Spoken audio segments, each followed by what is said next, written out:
எங்க வீட்ல அம்மாவோட பழைய பட்டு புடவையும், கிழிஞ்ச பட்டு புடவையுமா இருந்துச்சு. இதெல்லாம் என்னடா பண்றதுன்னு தெரியாம இருந்தப்பதான் என் ஃப்ரெண்டு கால் பண்ணா. எல்லாத்தையும் அள்ளி போட்டு நான் சொல்ற இடத்துக்கு வான்னு சொன்னா. அப்படி நான் வந்த இடம் தான் ஸ்ரீ காஞ்சிபுரம் பட்டு சென்டர்.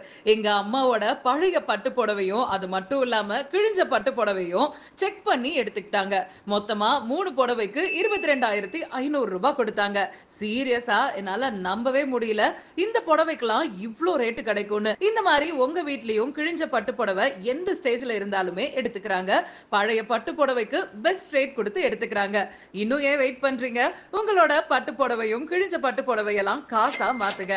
அது மட்டும் இல்லாம தமிழ்நாட்டுல நீங்க எந்த ஊர்ல இருந்தாலும் சரி, வாட்ஸ்அப் பண்ணா போதும், அந்த புடவையோட விலைய சொல்லிருவாங்க. இவங்களுக்கு தமிழ்நாடு முழுக்க எல்லா இடத்துலயுமே பிரான்ச்சஸ் இருக்கு. இந்த ஷாப் லிங்கா நகர் கேரளா ஆயுர்வேதிக் சென்டர் பேக் சைட்ல தான் லொகேட் ஆகிருக்கு. இதோட இன்னொரு பிரான்ச் கலைஞர் அறிவாலயம் நியர் ரவி மினி ஹால்லயும் இருக்கு. சோ மறக்காம விசிட் பண்ணுங்க.